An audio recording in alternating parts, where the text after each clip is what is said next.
Muito bem, meus irmãos, estudantes, seminaristas, Seminário Teológico Tabernáculo Bereshit, Faculdade Teológica Bereshit, aula de Geografia Bíblica, primeiro módulo. Essa matéria vai voltar no segundo bloco lá na frente. Nós estamos trabalhando no primeiro bloco de matérias. Já falamos sobre angelologia, já falamos sobre o Pentateuco. Agora estamos fazendo as gravações da Geografia Bíblica. Esta é mais uma aula de Geografia Bíblica. Estamos focando a hidrografia. Hidro, água. Tudo que tem a ver com água, né? E aí falamos sobre as bacias principais da região da Palestina e de Israel.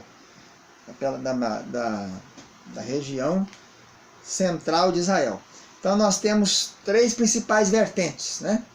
A vertente que deságua no Rio Jordão, uma área alta que deságua no Jordão, ou a outra que deságua no Mar Morto, e a outra vertente que deságua para o Mar Mediterrâneo. Então, rios que correm para o Mar Morto. Nós temos o rio Calirói. Esse rio Calirói não é mencionado na Bíblia, não. Tem umas águas sulfurosas lá e termais. Desemboca no Mar Morto, perto do Cedron, desculpa. Sua cabeceira está nos altos do Moabe, mas ele não consta no texto bíblico. O rio Arnon já falamos, né? Ele tem a ver lá com a região de Moabe, né? Ele também, formado por dois braços, percorre mais ou menos 80 quilômetros, é muito chuvoso e volumoso. Ele corre na garganta dos montes que alcança 1000 metros. E aí ele, então, vai serpenteando ao longo das suas margens até desaguar no Mar Morto. Outro que deságua no Mar Morto é o Ribeiro de Zerete, quer dizer exuberante. Já falamos sobre o Ribeiro de Zerete. Tem a ver com a peregrinação, com o êxodo do povo judeu, que ficou rodando entre Cádiz Barneia e o Ribeiro de Zerete. Ele é a linha divisória entre Moabe e Edom. Hoje ele chama de Vadi Kerak. Nasce nos montes de Moabe e vai terminar no ângulo sudoeste do Mar Morto. Então é isso aí. O povo ficou muitos anos rodando ali para que aquela geração morresse, né? 38 anos para que o povo morresse. O Ribeiro de Cedron é outro que deságua no Mar Morto. O nome vem do mesmo nome do vale, separa o Monte das Oliveiras do Moriá, né? São 3 montes principais de Jerusalém. Vamos ter um capítulo depois sobre Jerusalém. Esse ribeirozinho, que era famoso no tempo de Davi, hoje nem se fala mais nele, ele é chamado de Turvo Negro. Nasce a 2,5 km do noroeste de Jerusalém, corre depois, passar pelo Vale de Josafá, para o sudoeste, acompanhando o vale, marginando os muros de Jerusalém, e ele arrasta detritos da cidade, né, muito lixo. Fogo nesse vale ardia constantemente. Talvez, depois de percorrer o vale em redor, vai se estreitando cada vez mais profundo, serpeando por um monte de deserto. Num percurso de 40 km, está chegando no Mar Morto. Jerusalém para o Mar Morto está uma descida violenta. Jerusalém está a 800 metros de altura, o Mar Morto está 400 abaixo do nível do mar. Então, 1,2 km descendo. Permanece seca a maior parte do ano. Só volta a existir quando as chuvas são abundantes. É um tipo de ribeiro intermitente. Vamos falar um pouquinho agora então sobre o regime dos rios. Né? O regime dos rios. Tem um regime que é o regime intermitente e o regime perene. Tem rios, por esse regime pluvial, né? de plúvia, chuva, ou regime fluvial, pluvial e fluvial, de água, né? de gelo. Por exemplo, esse rio Jordão, ele vem do degelo das montanhas do Hermon. Né? Suas cabeceiras, eu estive lá na nascente do rio Jordão, lá no Banias, lá em 2011 nós estivemos em Israel, ali ele vai formando ali, naquela cabeceira ali, sopé do Monte Hermon. Então o perene é aquele que mantém a água constantemente, no inverno, no verão, na seca, na chuva. E o intermitente ele para, tem época do ano que ele para de fluir. Então o Cedron volta ao seu curso, Jerusalém tem 2 pontes que atravessam. Esse ribeiro não está mais visível lá, né? Porque a gente está todo canalizado. Agora vamos voltar para outra vertente, a vertente que corre para o Mediterrâneo. Rios que estão de Jerusalém e da Montanha do Carmelo para lá, caindo para oeste. Primeiro é o Quisson. Esse Quisson, nós já falamos dele, o ribeiro de Quisson.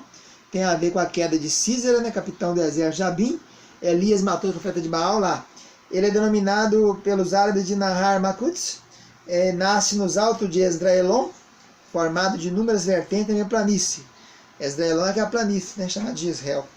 E depois de muitos filetes, vem do Tabor e do Pequeno Hermon, nessa altura já está bem caudaloso, segue seu curso noroeste do Carmelo, que são montanhas, Carmelo, Hermon, Tabor, e vai para o Mediterrâneo. A foz dele forma o conhecido Golfo de Ptolemaida.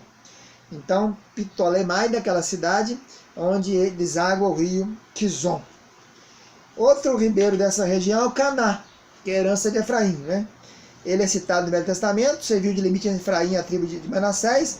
Ele nasce em Samaria e desce para a planície de Saron, cujas terras irriga e termina no Mediterrâneo. Seu nome se atribui ao fato do ribeiro correr na proximidade da cidade de Caná, aquela Caná, né, que Jesus fez milagres lá, a 5 km ao norte de Jope.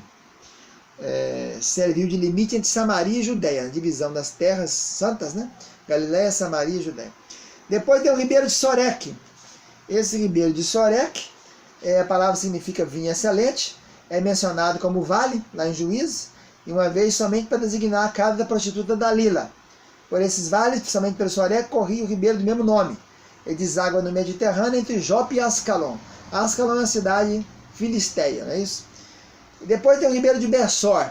Esse de Bessor é aquele caso de Ziclag, quando eles estão perseguindo os amalequitas, é a história de Davi, né? O nome significa refrigério, ele tem boas proporções, fica pertinho de Ziclag, no sul de Judá, nasce nos montes da Judéia, ao sul, passa por o ribeiro do Egito lá embaixo, Aroer, Berseba, e deságua no mar a 8 km de Gaza. Gaza, outra cidade dos filisteus, Gaza, Ekron, Asdod, Askelon e Gati.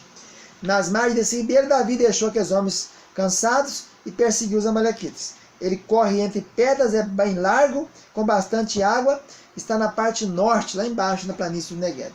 O ribeiro do Egito é um ribeiro chamado de Vadia Larish, ele fica um pouco abaixo de Gaza, é mencionado várias vezes na Escritura para definir os termos da Terra Santa, desde o ribeiro do Egito até Amate, desde o ribeiro do Egito até o grande rio Eufrates. Aparece várias vezes, então. É chamado de rio do Egito, sempre ele, então, vem a ser o rio que faz essa divisa das terras santas, né? Então, eles falam que ele é o Vadia Larish, forma-se nas chuvas invernais do Sinai e para o Mediterrâneo corre a 145 km a leste do Egito e a 80 de Gaza. Então, abaixo de Gaza ali, 80 km. Esses, então, são os rios que correm para o Mediterrâneo. Já falamos dos rios que são afluentes do Jordão, que é vamos falar isso aqui agora. Falamos que corre para o Mar Morto, só falta falar isso aqui. Que corre para o Jordão, o Yarmuk, esse não é citado na Bíblia, né? Denominado de Hieromax pelos gregos, é o maior afluente do Jordão, serviu de limite entre a tribo de Manassés e as montanhas de Bazã, e mais tarde incluído na tetrarquia de Filipe. Forma-se de 3 braços. E ele fica, esses braços se unem a 35 km antes da foz, para desaguar no Jordão. O rio já formado corre na sua plenitude pelas gargantas dos montes, cada vez mais profundas, até penetrar no Jordão a 6 km ao sul do Mar da Galileia, a 200 metros abaixo do nível do mar. Não tem na Bíblia. O Jaboque tem na Bíblia, né? É o rio Jaboque, aquele da história de Jacó, é o termo de Amon, ele significa o que derrama, traduzido lá pelos árabes pelo Rio Azul. Ele está ali perto dos altiplanos dos montes de Gileade. Na primeira parte do seu curso tem uma semi-elipse, através das montanhas, num declive vertiginoso, entra no Jordão. Divide o altiplano de Gileade em 2 partes, entre o Mar da Galileia e o Mar Morto, atravessa a região alta e deserta, a mais ou menos 927 metros. E a seguir, ele engrossa suas águas. O percurso do rio é 135 km da nascente à foz. Corre no leito profundo e entre montanhas que variam entre 600 e 400 metros. É perene, não para no tempo da seca. Separa as terras de Seom dos amorreus e as de Og, rei de Bazã. E serviu de limite mais tarde entre Gad e Ruben. E Jacó teve a sua experiência no Jaboque. E o último, ribeiro de Querite, que é o último rio que deságua na bacia do Jordão. Esse Querite é aquele do Elias, né? Onde ele foi sustentado ali pelos corvos. Em primeiro lugar, é um filete de água sem muita importância. Ele para no tempo da seca. A Bíblia diz que ele secou e Deus mandou Elias subir para outra cidade, na Sarepta. É intermitente a maior parte do ano. Não identificaram ele até hoje. É um grupo de autores que coloca ele perto da margem oriental do Jordão, baseado no Reis 17:5. A maioria, entretanto, situa na margem ocidental, nasce na montanha de Efraim e desce para o Jordão. Elias esteve ali com os povos. Então está aí a hidrografia principais da Terra Santa, com os rios das 3 vertentes. Os que desaguam no Mar Morto, os que desaguam no Jordão e os que desaguam no Mediterrâneo. Vamos ficando por aqui. Tchau, tchau.